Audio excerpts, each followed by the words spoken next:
Isu ratusan siswa SMP di Buleleng yang belum lancar baca dan tulis membuat DPRD Buleleng turun tangan. Kamis, 5 Juni 2025, Sekretaris Komisi 4 DPRD Buleleng Nyomandu Kejayo mengunjungi SD Negeri 2 Alasangker dan SMP Negeri 5 Singaraja di Desa Penglatan. Di SD Negeri 2 Alasangker, Dukejaya bertemu langsung siswa yang mengalami kesulitan baca tulis. Hal serupa ia lakukan di SMP Negeri 5 Singaraja, didampingi Sekretaris Dewan Pendidikan Dr. Imade Bagus Andi Purnomo. Tadi saya ke SD 2 Alasangker, itu mewakili SD yang ada di Kecamatan Buleleng, dan ternyata juga saya menemukan ada beberapa anak-anak yang mengalami kesulitan membaca, menghitung dan calistung ini kan. Nah, tetapi karena sudah ada pendampingan, ya, sudah ada progres, ya, khusus untuk di SMP, ya, SMP 5 ini, bisa lihat tadi ibunya intens sekali dari guru-guru sudah melakukan pendampingan terhadap anak-anak yang kesulitan. Nah, ternyata memang dari apa yang saya lihat tadi, beberapa anak-anak sudah ada progres untuk bisa membaca, ya sudah bisa. Kemudian satu anak memang ada mengalami disleksia, tapi dengan kemampuan ibu-ibu semuanya di sini bersama dengan dinas pendidikan, ya saya yakinlah persoalan ini akan bisa kita selesaikan jangka waktu 6 bulan. Ya, di progresnya sudah ada datanya, dan saya sendiri melihat langsung bagaimana kondisi anak-anak yang mengalami kesulitan ini. Ternyata memang mereka benar-benar ada yang disleksia, kesulitan dia untuk mengeja, tetapi saya yakinlah dengan inklusif tadi ini, seperti ini, mereka akan lebih mudah ada progres untuk bisa membaca dan calistung ini. Saya pikir itu. Pak, sebagai anggota Dewan tentunya ini menjadi tanggung jawab sendiri, Pak, ya.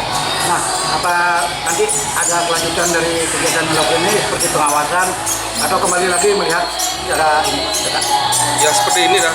Jadi kan ada progres, ada pelaporan terhadap anak-anak yang mengalami kesulitan ini. Jadi setelah selesai 6 bulan kita turun lagi, ya kan, untuk memastikan data yang ada ini betul-betul bisa tuntas dah.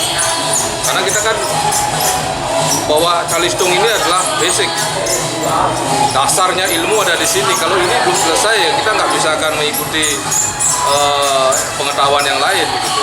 Ya, harus tuntas dulu ini selama 6 bulan, 3 bulan, 6 bulan ini target. Nanti kalau tidak kita turun lagi memastikan anak-anak. Kemudian ke depan, Pak, pada dinas pendidikan, apakah ada hal-hal sebagai upaya antisipasi munculnya kasus serupa? Ya, jelas dinas pendidikan jelas guru-gurunya tadi kan sudah diintensifkan untuk fokus, kemudian untuk mendata kira-kira berapa anak-anak yang mengalami kesulitan ini. Datanya dengan adanya screening, ya screening itu mungkin tiap 3 bulan trimester, 6 bulan sekali dilaksanakan. Barangkali ada anak-anak yang memang ada yang tidak seperti itu. Ya, ini terus di asesmen dengan baik, ya, terutama guru-guru yang sudah mendapat pelatihan khusus untuk bisa menghadapi kasus-kasus seperti ini. Saya pikir itu yang dilakukan oleh dinas pendidikan. Dari kunjungan kedua sekolah tadi, itu kira-kira faktor penyebab itu apa sebenarnya? Yang membuat anak itu kurang lancar membaca, itu apa faktor dari baik yang di tingkat SD maupun tingkat SMP yang tadi Pak temukan? Ya, tadi kan ada faktor mental, ya saya temukan ada faktor mental, ya itu, ya kemudian faktor COVID kemarin itu juga sangat mempengaruhi, ya kan, proses belajar itu dan lakukan. Kemudian tadi anak-anak ini ya mungkin ada beberapa yang memang disleksia memang dia gitu, ya kan, memang kesulitan mengeja gitu ya. Tapi dari semua itu saya pikir 60% mungkin ya datanya pengaruhnya karena memang kesulitan membaca disleksia ini. Yang sisanya 40% bisa dituntaskan segera ya. Saya pikir itu yang data yang saya dapat di SMP 5 ini sudah cukup bagus untuk bisa membuat ya walaupun datanya belum menyebar merata, tapi kan bisa dipakai data sementara lah untuk bisa mengambil kesimpulan bagaimana proses 6 bulan ini dari pemerintah daerah bisa segera dituntaskan. Ya, saya pikir itu ada faktor lain kan disebabkan oleh kurang perhatiannya orang tua karena memang ada faktor ekonomi dan sebagainya. Ada enggak himbauan atau permintaan Dewan kepada Dinas Sosial untuk memberikan perhatian kepada anak yang benar-benar dari keluarga tidak mampu yang kategori tidak bisa melanjutkan. Nah, tadi saya temukan itu di mana ya? Di SD ya, SD 2 tadi temukan memang anaknya memang betul-betul tidak berada. Ya, orang tuanya, kondisi orang tua. Nah, di sini Dinas Sosial harus masuk. Ya kan? Dinas Sosial untuk mendata kondisi orang tua benar nggak memang orang tuanya tidak bisa secara ekonomi, tidak mampu, kemudian mendorong anaknya bisa berpendidikan. Nah, ini mungkin saya akan minta Dinas Sosial untuk bisa turun mendata anak-anak yang memang orang tuanya yang tidak mampu. Nanti harus penanganan lintas sektoral ya. Ada, ya betul. Tidak hanya pada dinas pendidikan saja. Ini kan faktornya kadang-kadang bisa banyak faktor. Ya, itu butuhkan antar sektor dengan dinas yang lain. Saya pikir itu, Pak. Ya.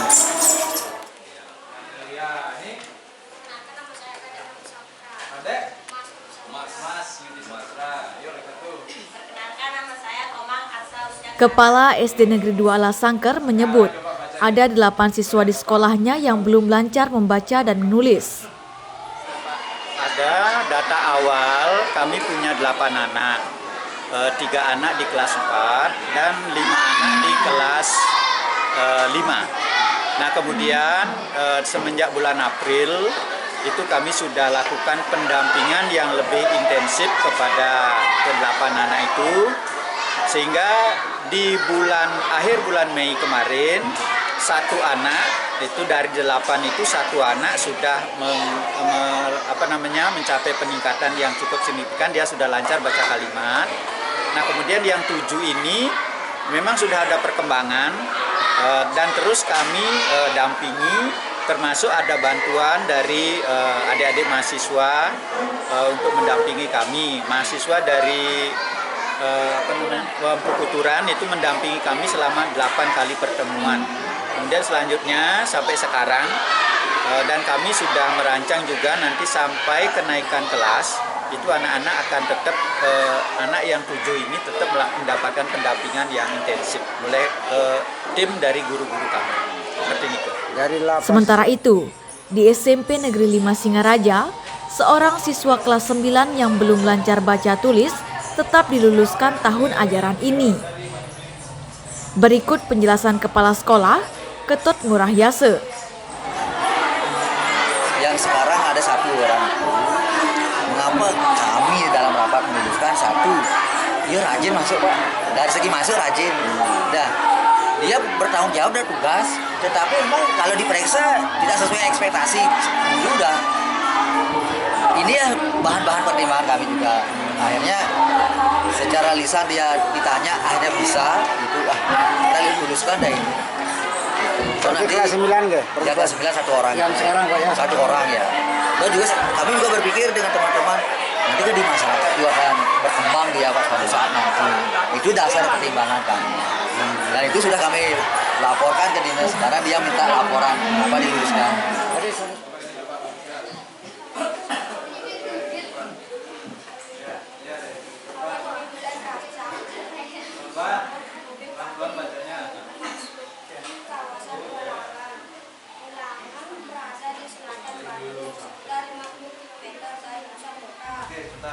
Sekretaris Dewan Pendidikan mengapresiasi semua pihak yang tergerak menangani masalah ini. Bahwa DPRD Kabupaten Buleleng turun ke sekolah-sekolah untuk memastikan data yang ditemukan oleh Dewan Pendidikan terkait dengan ratusan siswa di Buleleng yang tidak bisa membaca. ini suatu hal yang bagus, progres bagaimana pemerintah daerah kan bukan hanya eksekutif tapi juga legislatif turun memantau ke lapangan, sehingga ke depan harapan kami adalah bagaimana ada perencanaan ke depan, karena sebenarnya masalah ini bukan di SMP tetapi di tingkat dasar ya, bagaimana misalnya perhatian, pengawasan dan intensifikasi fokus pendidikan itu di dasar ini harus ditingkatkan. Bagaimana budgetingnya, penganggarannya, bagaimana kemudian pengawasannya. Jangan sampai kemudian siswa yang tidak bisa baca ini ditamatkan di SD kemudian sampai ke SMP. Ini kan problem. Temuan terakhir bahwa sekitar 800 sekian siswa di kelas besar ya, di fase B itu tidak bisa baca. 456 ini kan, Pak, ini problem ini. Masalah yang harus segera diatensi di tingkat dasar. Ketika ini tidak bisa dituntaskan, ini problem berikutnya ya. Artinya pemantauan juga dilakukan secara aktif oleh Dewan Pendidikan selalu turun ke lapangan tiap minggu. Hari ini kami rapat jam 12:30 di sekolah agar bagaimana kita bisa melihat bagaimana sih progres penanganan kasus ini. Dan hal positif yang harus kita apresiasi adalah semua pihak merasa peduli dengan masalah ini sekarang, mulai dari pemerintah, mulai dari Dewan Eksekutif, Legislatif, DPRD Kabupaten Buleleng, guru-guru, pengelola sekolah. Sekarang guru-guru merasa bertanggung jawab. Saya memiliki hipotesa bahwa dulu mungkin mereka merasa tidak bertanggung jawab, biarin aja lulus, atau nanti sekolah yang berikutnya akan memperhatikan. Sekarang ada tanggung jawab dari sekolah-sekolah, baik itu di SMP, di SD, terutama di SD ya. Di SD sekarang di semua hampir jenjang pendidikan itu melakukan pendampingan, melakukan intensifikasi penambahan jam, terutama di kelas 1, 2, 3 ketika belum bisa baca ditambahkan jamnya sehingga dia sebelum dia naik kelas dia harus bisa baca. Saya kira ini sebuah kesadaran bersama yang patut kita apresiasi. Ini bukan masalah siapa yang salah, siapa yang benar, tetapi bagaimana kita mencari solusi atas permasalahan yang ada. Oke,